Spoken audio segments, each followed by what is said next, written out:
After being chased by a ruthless tyrant, the two men found themselves on an island full of women who wanted to be pleased in every possible way and mistook the men for their gods.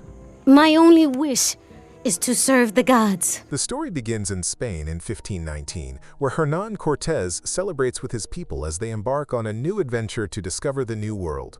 His horse, Altivo, is startled by the sound of gunfire, causing Cortés to spill his drink all over his armor.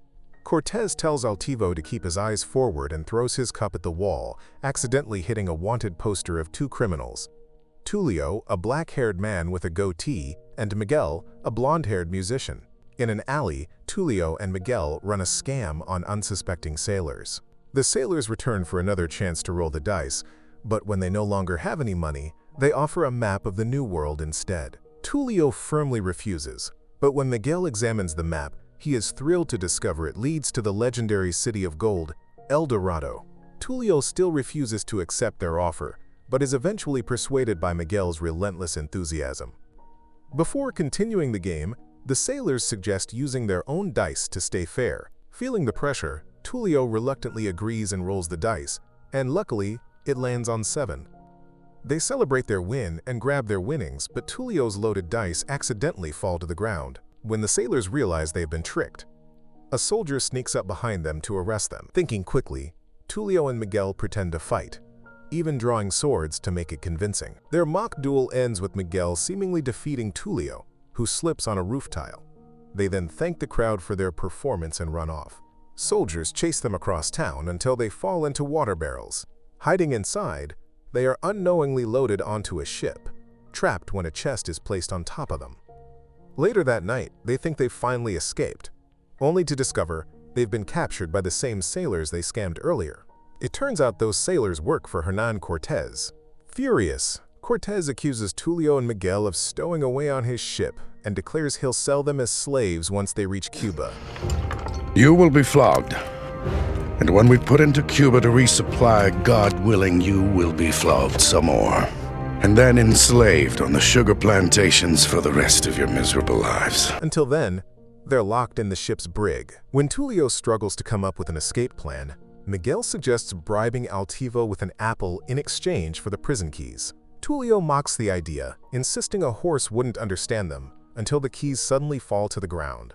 They escape from the cell and plan to flee using one of the rowboats. When Altivo won't stop squirming, Miguel realizes the horse wants the apple it was promised. Tulio throws the apple, but it bounces off the sail and lands in the water. Altivo leaps after it, and fearing it might drown, Miguel jumps in to save him. Just as things couldn't get worse, a storm begins to rage, and they are forced to ride out massive waves until a tsunami hits. They drift on the open sea for days without food or water. While reflecting on their regrets, they eventually realize they've washed ashore on an island. They celebrate their survival until they find a skull on the ground, sending them into a panic.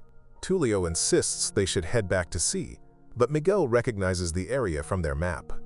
Furious that Miguel saved the map instead of food, Tulio argues until Miguel convinces him that El Dorado must be on the island. Reluctantly, Tulio agrees, and they set out to find the legendary city of gold. After a long trek through the forest, overcoming obstacles at every turn, they arrive at a massive rock. Tulio grows angry, believing the map is fake since it all points to the rock. As they argue, Tulio shouts in frustration, and suddenly, a woman named Chell bursts out of the bushes, running from soldiers. Tulio and Miguel try to flee but are quickly surrounded. They insist they're just tourists, but the soldiers refuse to listen and escort them past a waterfall into a hidden village.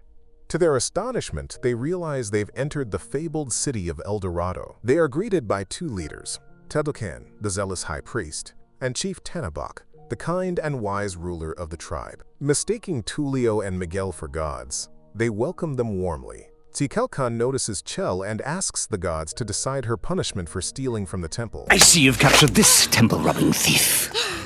How would you have us punish her? Pleading for her life, Chell claims her only wish is to serve them. My lord, I am not a thief. See, the gods sent me a vision to bring them tribute from the temple to guide them here. My only wish is to serve the gods. Tulio pardons her and asks that she be released.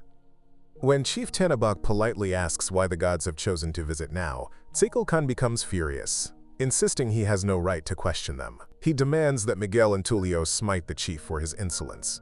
Realizing things are getting out of hand, Tulio pulls Miguel aside.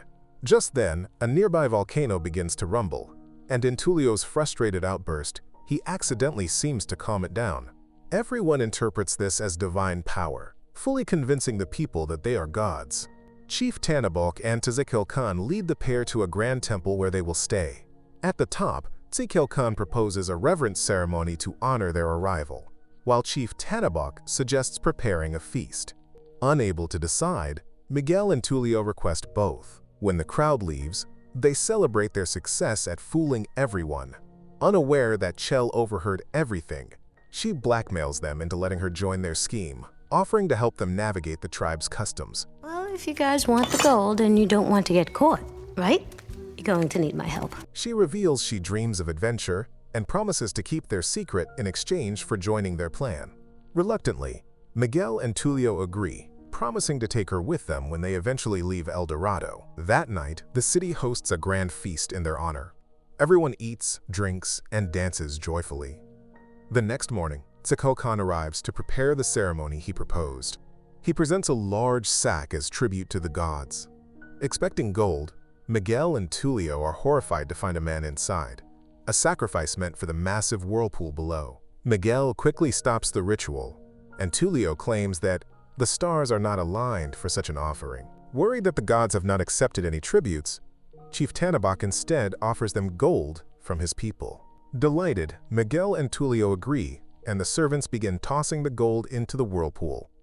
Panicking, Miguel and Tulio realize what they've done, until Chell explains that sending it to Hibalba means sending it to the spirit world. Thinking fast, Chell convinces the chief to keep future offerings inside the temple instead. Later, Miguel and Tulio ask Chief Tanabok how long it would take to build a ship.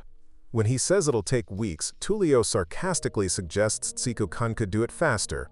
Competitive as ever, the chief proudly declares he can do it in 3 days. Returning to the temple, Miguel and Tulio worry about maintaining their godly facade for that long. Tulio suggests they grab whatever gold they can fit in the rowboat and leave before they're caught. Miguel tells him he's overthinking it. Chell offers to distract Tulio while Miguel explores the city. As Miguel wanders through El Dorado, he finds the streets eerily empty. When he asks a guard where everyone is, the guard explains that the city is being cleansed under divine orders Miguel never gave. Shocked, he learns that the orders came from none other than Tsekolkan. When Miguel witnessed a guard apprehending a citizen caught outside their home, he reprimanded them and told them to take the day off. Miguel tried to help the young man, but the man ran away in fear of punishment.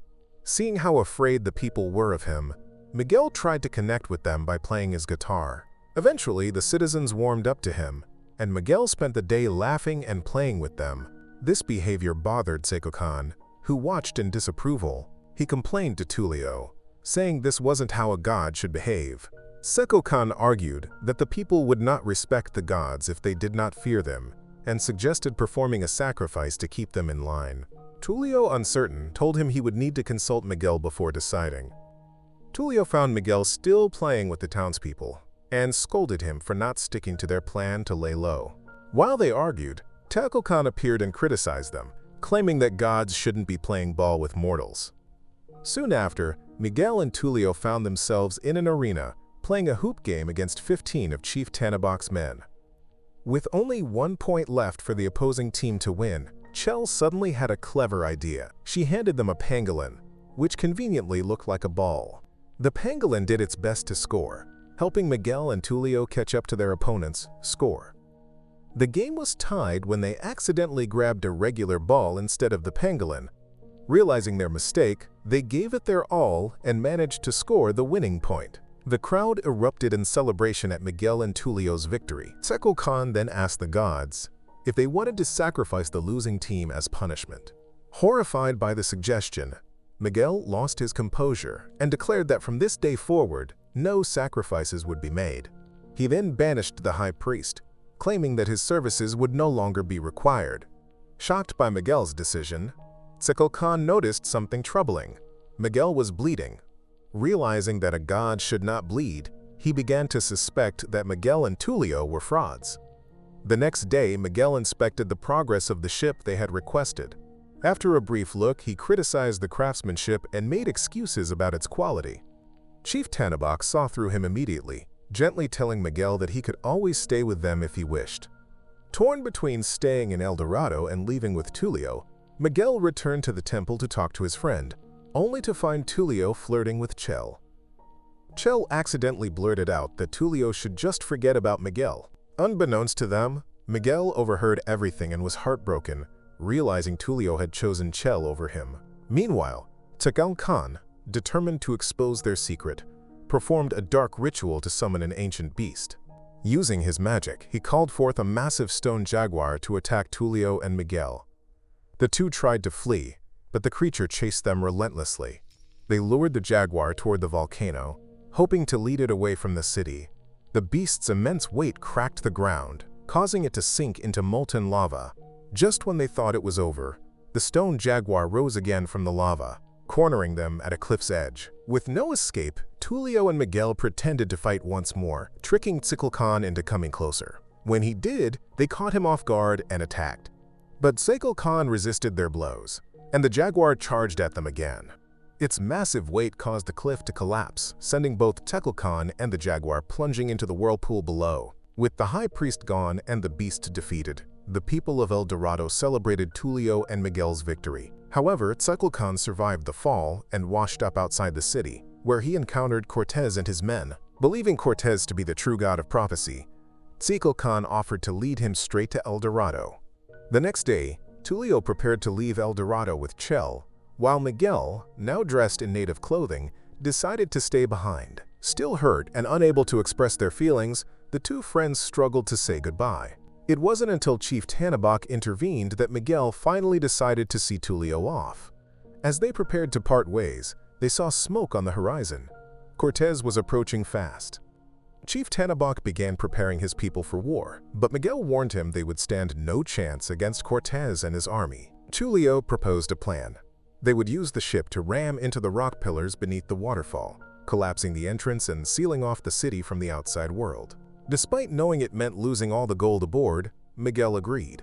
Their plan nearly failed when the ship became trapped beneath a massive statue. Miguel and Altivo jumped aboard and unfurled the sails, knowing Miguel wouldn't be able to return. The ship crashed into the pillars, causing a cave-in that blocked the entrance just in time. When Cortez and his men arrived, they found the path sealed. Enraged, Cortez accused Takal Khan of lying and had him taken away to be enslaved, continuing his search for El Dorado elsewhere. Though they lost all their gold, Miguel and Tulio reconciled, realizing their friendship was more valuable than treasure. Joined by Chell and Altivo, they set off on a new adventure. The end. Thank you so much for watching. Check out these other videos and make sure to subscribe and tap the bell icon to be notified about our latest uploads. We'll see you next time.